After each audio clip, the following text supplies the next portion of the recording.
What's up, everybody? It's Sports Dad. Hey, listen, I'm back and I'm bringing the interviews and I'm keeping it coming. In this particular session, we got a chance to interview two great young men that stopped by the shared YouTube platform with me. AJ Turner, who played for Boston College and also played for Northwestern as well, Division I. And then we had Kipper Nichols, who played for Illinois. So, and we had a wonderful conversation with these guys, and we are going to go right into it. But before we do, make sure you subscribe to the channel and give the video a like, and also share this information so that we can get this information around so everybody will know from a player, coaches, and parent perspective in regards to the recruiting process. All right, let's go right into the interview. I hope you enjoy it.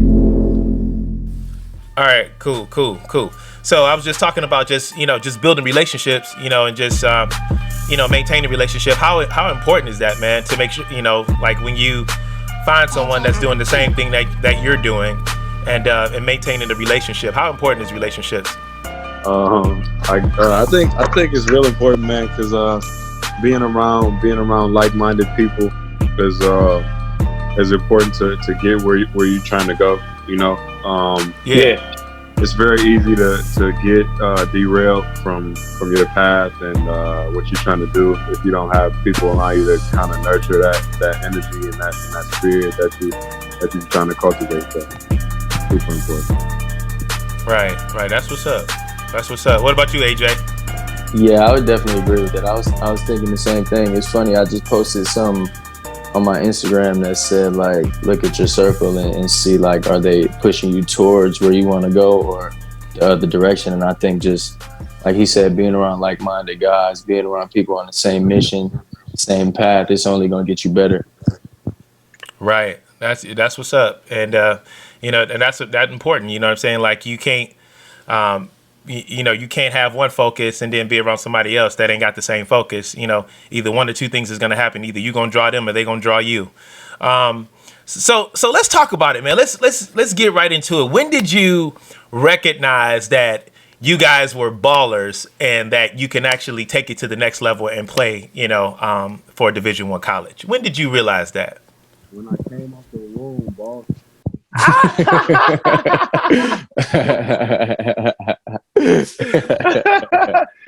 Kip, hey, since you started, we'll start with you. You said since you came out the womb, huh? There you go. Yeah. So other than when I came out the womb, the second time, I think what was kind of definitive for me was in middle school. I was kind of at a fork in the road. Honestly, a lot of people don't know this, but I was exceptional at football, man. I was really good. Wow. And so what I was position? Going wide receiver. Okay. Yeah. I can see that. That's what's so up. So I was going to high school, and like I said, I was at a fork in the road. I actually got recruited for football going into high school, and oh wow. The basketball coach at my high school ended up seeing me at a camp that his son played at, and that's how that kind of manifested itself. But like I said, a lot of people don't know that, and I got there, and I think at that time we had fun fact, we had the biggest line in Ohio, bigger than Ohio State, bigger than the Browns. So that's the kind of caliber players we had. We were like top 5 in the country, and wow. All I seen was they was doing 2-3 a days, getting up at 7, and I'm like, man, if I'm gonna come in here and play freshman, man, I don't know about it. So and then I knew, man, I knew. That's when I knew. Yeah, that's crazy, man. So you must have been that deal in football then, huh? I was nice, man. I was nice, bro. That's what's up. What about you, AJ? When did you realize it, man? Was it out the womb as well? I mean, of course that, the baby pictures with the basketballs and everything. But I think, right. Man, when I first realized I could play D1, I don't think I realized it till I was in high school. Cause like, you know what I'm saying? You like working out. But when I was younger, I was just like, oh, this is what I'm doing. I'm just playing basketball. Like this, you know, everybody playing basketball right now. Like I'm trying out different sports and stuff. And then I got to De La Salle, and I think the summer going into my junior year, I started to get like some interest and stuff playing on the circuit and everything. But like nothing, it still didn't seem like it was like real to an extent. But then I think probably like the best game of my high school career was against Grand Rapids Christian. And like Drake Harris and them. And it was like a super big rivalry, and I gave 35 and we got the dub. And then that's how I was like, going crazy. I was like, going crazy. Yeah, it was like, that was like gym sold out. That was like probably one of the most hype games I done played in. And I think at that moment I was like, okay, like maybe I can do something with this for real. Right. That's what's up, man. Like, you know, a lot of cats, you know, a lot of times they say that they know, but they, you know, I'm wondering, do they really, really understand, you know, what it really takes to be able to, you know, say that, hey, I'm a D1 player, you know, because everybody feels that, you know, that they're good to a certain level of degree of, you know, according to their, you know, expectation or to their measurements. Right. So that's interesting. So how important is it? Because you mentioned, AJ, you went to De La Salle, and I want to hear from you too, Kip. How important is it to make sure that you're in the right high school program? I mean, I think that's very important to an extent, because I feel like if you working out, putting the work in, and like staying on track, I feel like eventually you'll get your opportunity, and if you're ready for it, that's when you seize the moment. I know going into high school, I wasn't in De La Salle's like region or like area, so I you know, drove kind of far to get there. So it was kind of already planned that I was gonna like hoop there for that, like for basketball, because they had the good history, and then like also for the education. But I feel like for other guys, like if you locked in, like, and stand down the path, I feel like if you get your opportunity, like you'll be able to take advantage of it, no matter where you at. Word. That's good stuff. What about you, Kip? How important is it to make sure that you're at the right high school, man? I think for me, I think it was very important in the regard that you know, like you touched on earlier, just even this relationship I got with AJ and other people that, you know, got the same hunger and got the same, you know, mindset. You know, when it was a couple different opportunities for me to go to different high schools where, you know, coaches were, you know, gonna promise you stuff out the gate. You know, like you're gonna get this, you're gonna get this. The high school that I ended up at, best 4 years of my life. You know, right out the gate, you know, coach sat me down and told me, like, you're gonna work for everything you get here. And I think that that really molded me, you know, into who I am now, and it definitely prepared me for the next level, you know, going in with the mindset that you know, nothing's given, and to be humble at all times, and appreciate what you have, and obviously, you know, work your butt off. So yeah, and it's I'm glad you brought this up, because I wanna ask you, like, you know, as far as the coaching perspective, like, did you feel like you was in the right program? Like, did you feel free, you know, to be you know, when you was out there on the court?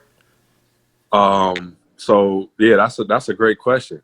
So, you know, when I first got there, and like I said, you know, I'm a young, you know, hooper, you know, in middle school, and you know, all you want to do is play. You know, you're in the city with all your buddies and all your different peers that do the same thing. It's like, you know, you want to get out there, you want to play varsity right away, you want to do your thing, you want to be the man, obviously, right?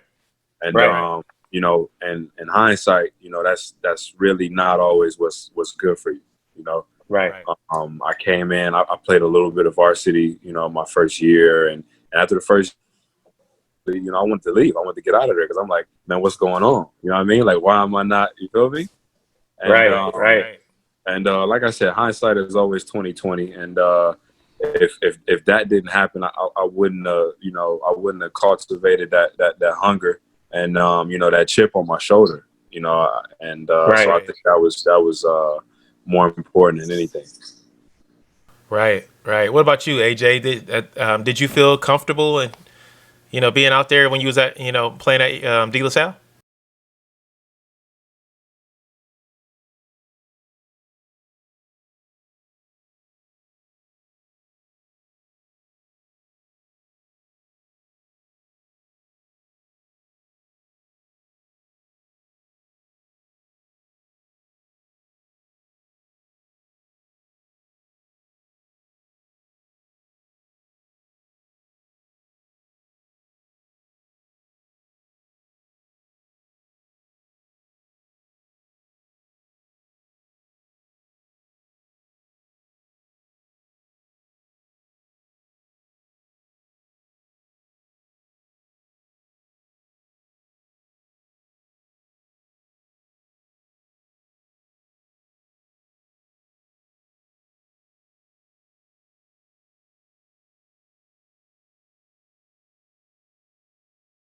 Yeah, yeah, it does. And the only reason why I asked that question is because, like, a lot of times, you got a lot of coaches that do things different, different ways, and they try to, and some of them try to, keep you in a box.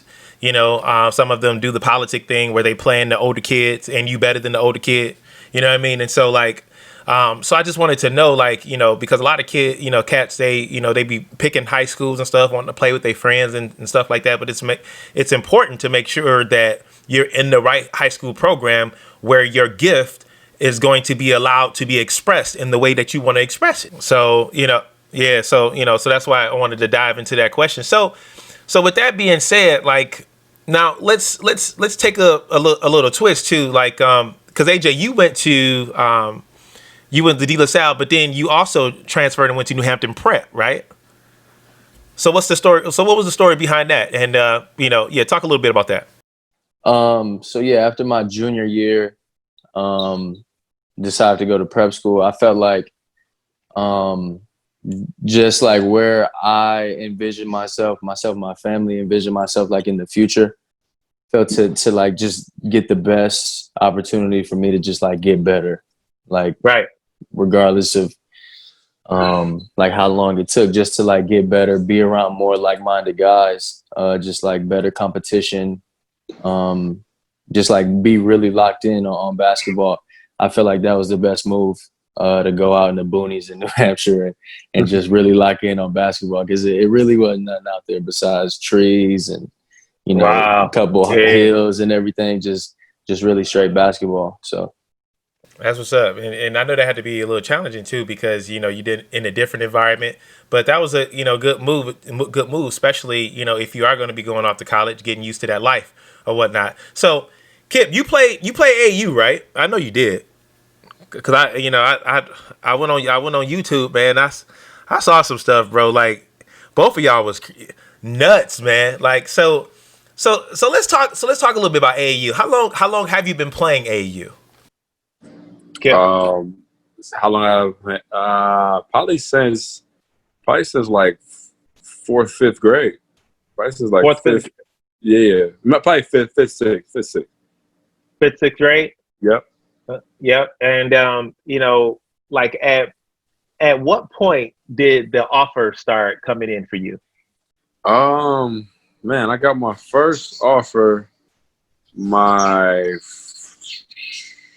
freshman or sophomore year of high school, from the University of Dayton. Yep, my first offer.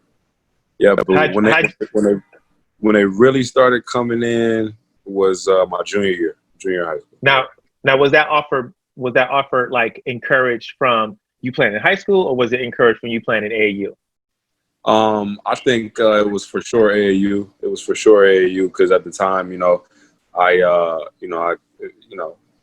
AAU, you get to let loose a little bit more and really play. Mm-hmm. It's a big showcase, but yeah, it's definitely AAU at that time. Cool. And so same thing for you though, AJ, right? Your offer started coming in when you were playing AAU. It was more so pushed by AAU as well. Yes, yeah, for sure.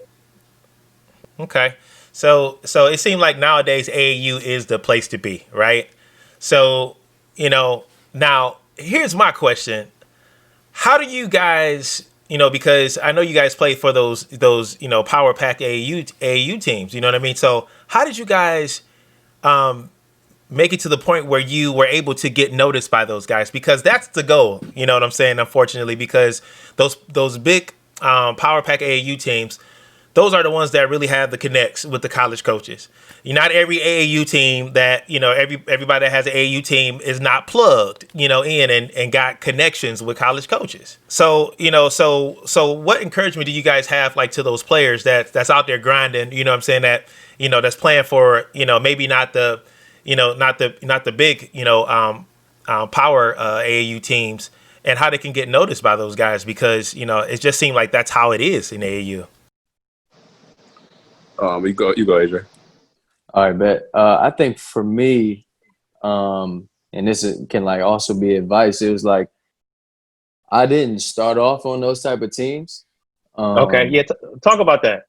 Yeah, so like I started off, like my pops was my coach, and it was just like a group of guys that we had got together, like my friends or something like that. Yeah. And we would play those type of teams. So like the family, like those other teams on circuits, like before like the July sessions or the late spring sessions, they do like the local tournaments. Right. So it was it was like those times where we would play against those teams, and that's when you go off like against those teams. That's how I got them to notice me. So let me ask you this, because I swear to God, man, like, I was watching TV because you mentioned that you played for AAU teams that played against the big guys, and then that's how you got noticed. But you were actually playing on a pretty good AAU team, right? You talk about some of the talent that was on the AAU team that you were playing on. So I think my second to last year, I played with Dorian's Pride, and it recently came up in like that little HBO documentary, The Scheme. It was right. Josh Jackson, Kuzma, Jalen Johnson, and then we just had a bunch of like junkyard dogs who played super hard. So we were definitely, I think, one of the best teams in the country, definitely on the Adidas circuit that year. And then my final year I ended up playing for the family, and it was me, Eric Davis, and then Miles Bridges, along with, other talented guys for sure. Wow.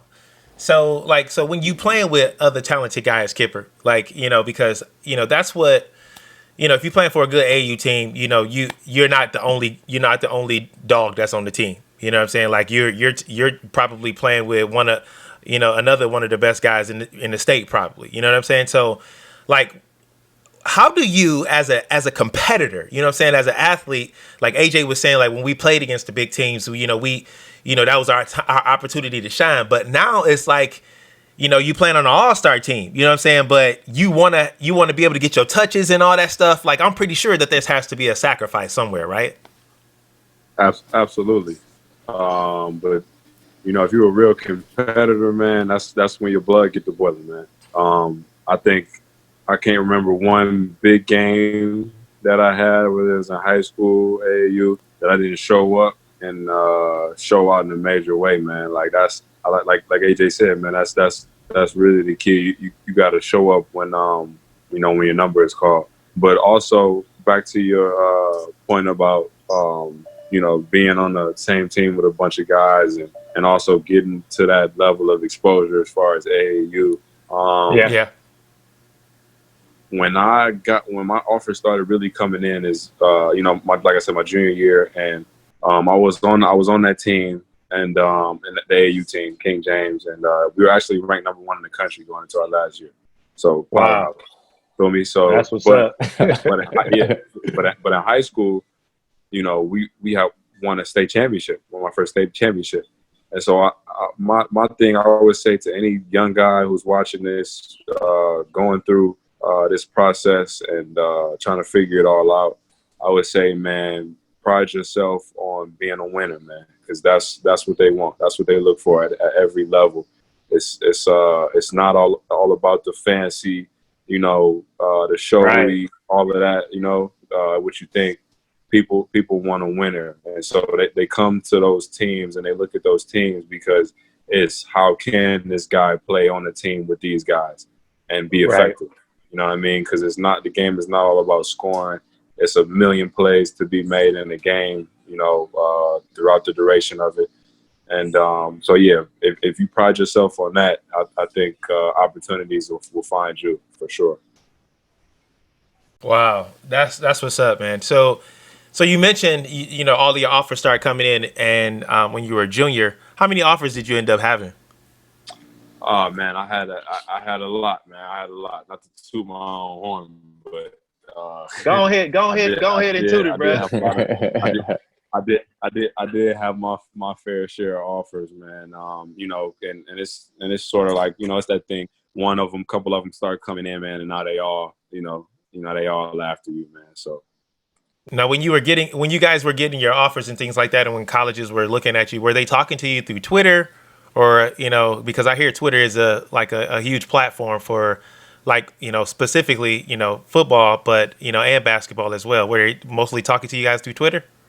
I think I don't know how it works in football, but I have heard that definitely coaches hit us up on Twitter for sure. I don't know, AJ. I don't know if people hit you up on Twitter.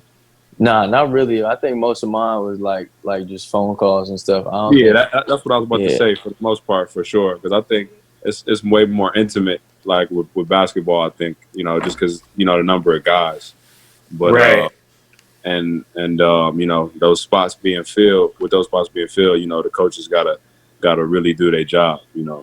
So. Well, AJ, how did you choose Boston College? Because I wanted to talk about that, and I also want to hear from you too, Kipper. How did you actually end up choosing Illinois? What stuck out to you to make you wanted to make that decision to play at Boston, AJ? So I think I narrowed it down to, I think, 4 or 5 schools, and I was just, the main thing I wanted to play a lot, get a lot of experience, and play against good competition. And I knew that BC was in like a rebuilding process, and I felt like I could go right away and play in the ACC, which is arguably the best conference in the country, playing against pros every night. So to me, it was a no-brainer. I was like, I'm gonna be able to go play a bunch of minutes as a freshman, which isn't always the case. Like, you go to school, you think you're gonna play a lot. Some guys don't. I was lucky enough to have that opportunity. And then playing against the type of competition like Duke, North Carolina. Like, my freshman year, I guarded Brandon Ingram, Malcolm Brogdon. Sophomore year, guarding Jason Tatum. Like, you just really get to see like pros, to be honest. Yeah. Wow, man. Like, so. And that was an awesome experience for you, I know, but being a freshman, because just like you said, in most cases, like, especially depending upon what school you end up going, a lot of kids want to take the big time offer, the big common school, and end up going and having to sit for 2 years or so. And I've also seen to a point where like guys were like Mr. Basketball, but went to the big school and became nobody, so I know that was huge for you, but you were also at you left Boston College, right? And you transferred. How did that whole process go? With you being in the transfer portal and stuff like that. It was honestly just like getting recruited out of high school again. It was like fielding all the phone calls, all the coaches, trying to sell the school and everything. It was basically just like another, just like high school recruiting process. But I had a better feel of kind of what to expect because I had already been in school for 2 years. So I kind of had a better idea of what to expect. Okay. What about you, Kipper? Like, what made you choose Illinois, man? Man, God and the stars up above, man. I ended up there, man. I'm not gonna lie to you. Wow. So my junior year, I committed to Xavier.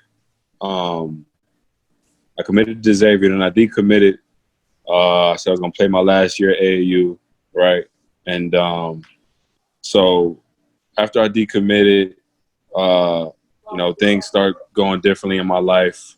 I was in a bad place, man. Back home, things weren't the greatest, Right. to say the least. And so I played my last year, probably the hardest year of my life.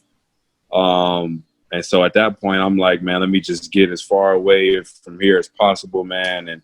And for me, it was like, at the time, it was so like irreconcilable because what this moment of my life, which was supposed to be, I thought so great and so Right. big, it just didn't feel right at all. It didn't feel like it at all, So, Right. here I am. I'm just like everybody's, in your ear, especially, when you're a young man making this decision, everybody's going to be in your ear. You should do this. You should do that. All these Right. names at school and blah, blah, blah, blah, blah. And at this point, I'm like, man, I could care less about the name of a school, any of that. I just want to have a great relationship with whoever I'm going to spend his time with. And so, a coach that I got real close with, he was from Cleveland. He came up, he was recruiting me. And, it was like, man, this is it, man. This is where Tulane University, 13 hours from the crib, you feel me? In New Orleans. Right. I'm out of here, man. Right. And Yeah. so I walk across the stage, and 6 hours later, I'm on a flight to New Orleans. Man, about a couple of days go by, and I'm like, yo, my heart, man, was like, yo, you can't be here, And Wow. it was like, man, Wow. I don't want to look back, on this time in my life and be like I was running from something, and that's why I made this decision. You feel me? So I Yeah. went back Wow. to the crib, despite the circumstances, man, all of it. I said, yo, I'm gonna swallow that, man. And, I'm gonna stay down until, my heart tells me, this is what you're supposed to be doing. And it's crazy because, man, I was supposed to be at Northwestern with this guy and my childhood friend, Derek, that we had brought up earlier. Yeah. And things didn't work out. That's a whole nother story. But yeah, so like you said, I essentially reopened my recruitment at that point. They didn't give me my release till the fall. So according to the Oh, NCAA, wow. I got to sit out a whole calendar year, right? And Wow. so I either got to go to prep school, or I got to go to a school that had a scholarship at the semester. And so obviously that cut my list down, Right. because in my mind I'm like, man, I'm not going back I'm not doing high school again. You feel me? So Right. that Right. Right. was over with, and I could meet that requirement. So I was real close with the guy at Xavier, Coach Steele, who's the coach there now. That's like my guy for life. And I asked him, because Illinois had reached out, and his brother was there at the time. And despite that being his brother, like I said, I trust him, with a lot. Right. The relationship me and my mom had developed was second to none. So I go down to Champaign, man, and that was all she wrote, man. Wow. Dang, bro, that's crazy how all that worked out for you, man. And you had to go through that. A lot of cats, man, these young dudes be going through a lot, during that whole process and stuff like that. Let's talk about. Thanks for sharing that. Let's talk about too, like, what don't young inspiring young high school players know about D1 level, man, playing at that level? Is it hard? Like, what are some of the challenges that comes with playing D1? We can start with you, AJ. I say that honestly, I'd say there's quite a few challenges. It's more so like distractions. Okay. Like off the court stuff. It's obviously for some guys their first time away from home, so guys can easily get distracted going out partying. The girls or guys, that's the obvious. And then I think just being able to balance the Mhm. school with the academic, or with the school with the athletics. Because Right. you really at practice, you wake up, you go to lift, go to practice, and then by the time you get home, depending on like each school's workout schedules, by the time you get home, it's about 6:30. You tired, beat from practice all day, and you still got to do that homework. Wow. You still got to knock it out. So I think just being able to balance it, and then if things aren't going the way you want it to, just being able to like mentally still understand why you're there, the reasoning why you went through everything you went to be at that point, to just still keep your head down and work, even though it might not be going the way you want it to.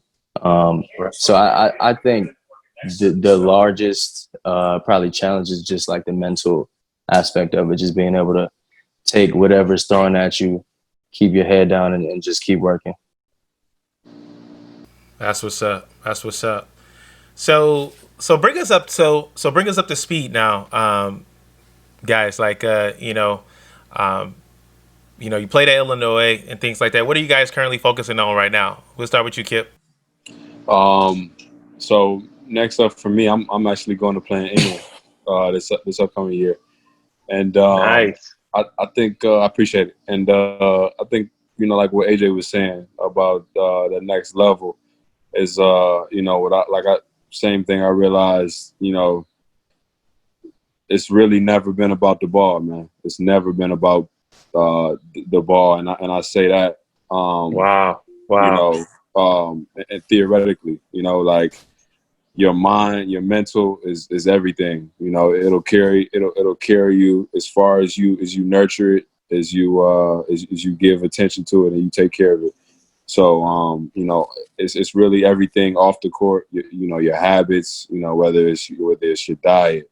What you do in the morning, what you consume. Like your Wow. diet in terms of everything. What are you watching? What are you listening to? Who are you listening to?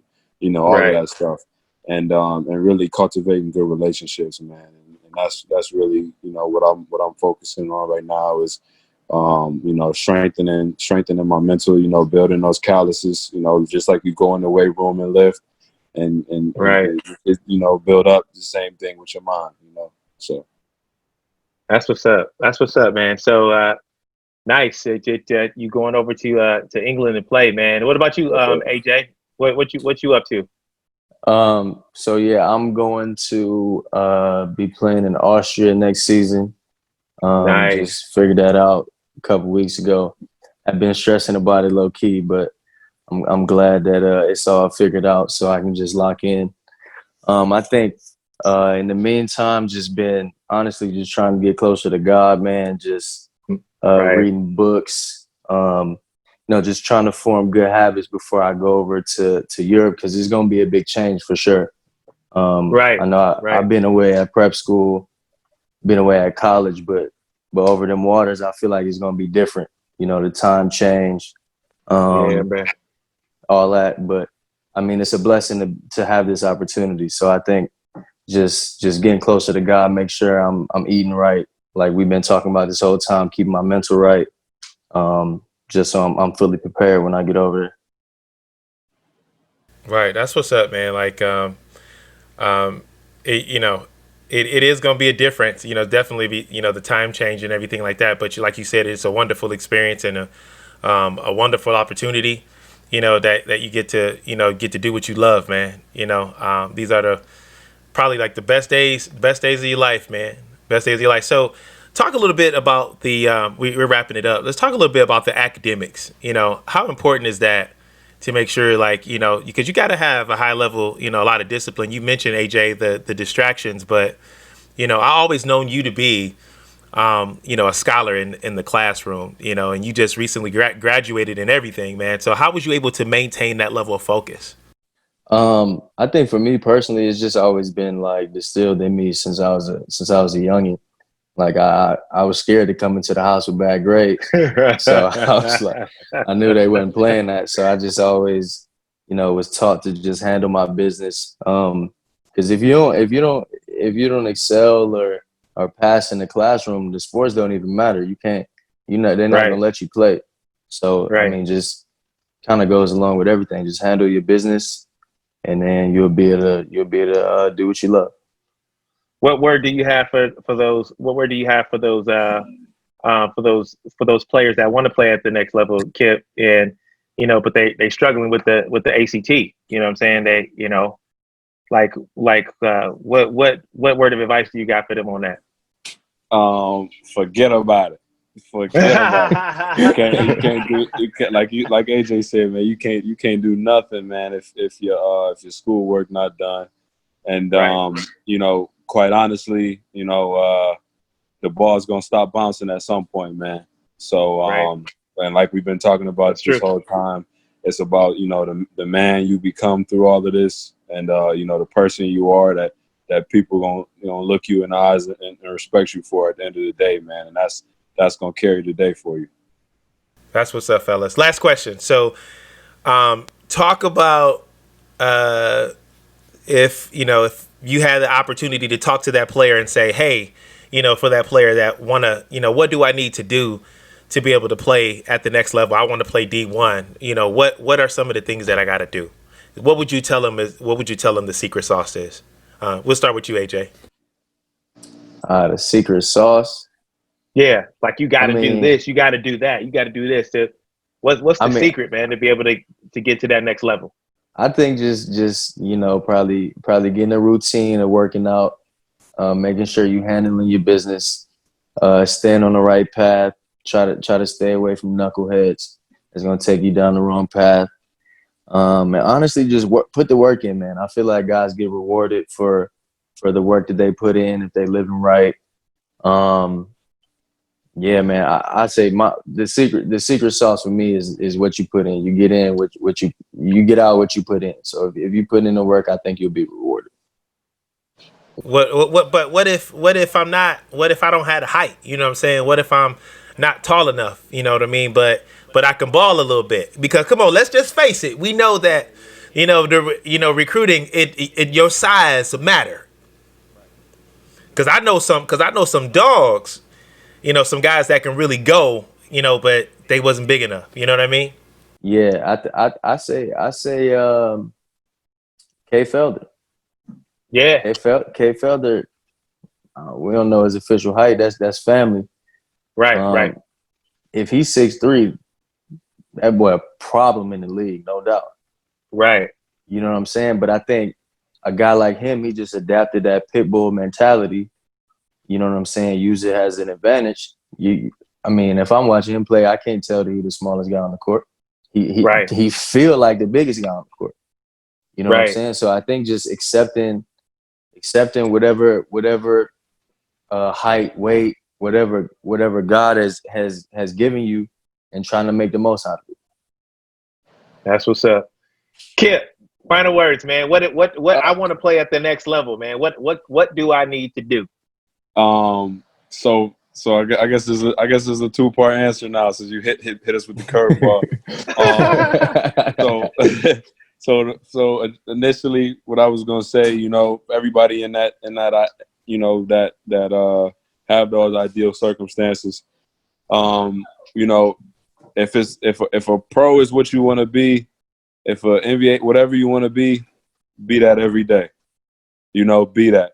Don't wait for nothing to come to you. Be that person every day. In the classroom, be a professional when you going to eat lunch. You know what I mean? Be that every day, and that's really gonna set you apart.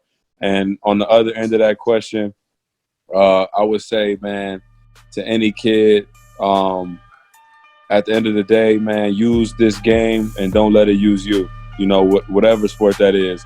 So whatever test you facing in basketball, use that. Apply those life skills. Apply those lessons learned to life, man. Because you can be whatever you want to be in this world, man. And it's all gonna come with trials and tribulations, whatever it is. So that's what's up, fellas.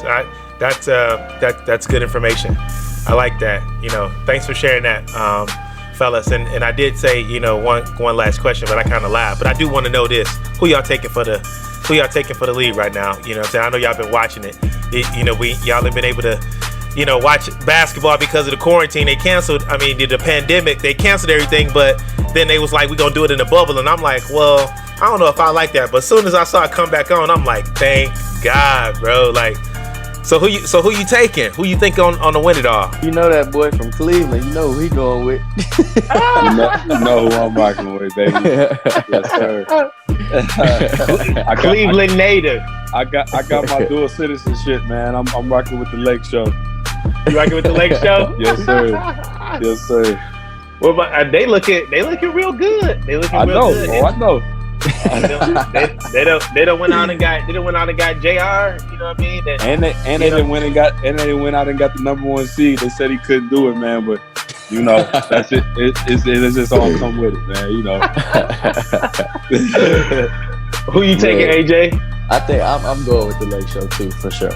Okay, I think Brian. Hey, that boy from Detroit, but he know better. I recognize greatness when I see it. See, he being nice, but I'm gonna tell you like this: Lakers looking good, but the Clippers got me a little scared though, bro. That's probably, and you know what? It used to be, and I don't know if it's because they haven't hooped for so long, but like I've never seen so much defense being played in the league right now, bro. Like they finally starting to play some deep, but I'm wondering at some point is it going to wear off, because at one point the Clippers was like, my favorite because that's like the only team in the league that got like real defenders and that like take pride in that. No doubt. Because we just, everybody wants to be on that, on that O nowadays. So that's what's up. All right, fellas. Hey, listen, I really appreciate your time today, man. Thank you so much for coming on the platform and kicking it with us like that, man. And, best of luck to you both, in England, Australia, man, do your thing, bro. And at the end of the day, just use that as a platform to get to the next level because I want to see y'all playing at that next level. You feel me? Because I know y'all can do. I know y'all can do it. I know y'all can do it. And especially from what I've seen. So it ain't a matter of if you can do it, but it's how you gonna get there. You feel me? Absolutely. All right, man. I appreciate y'all, fellas. Thank you so much. Appreciate you, man. All day. All right, fellas. Yeah.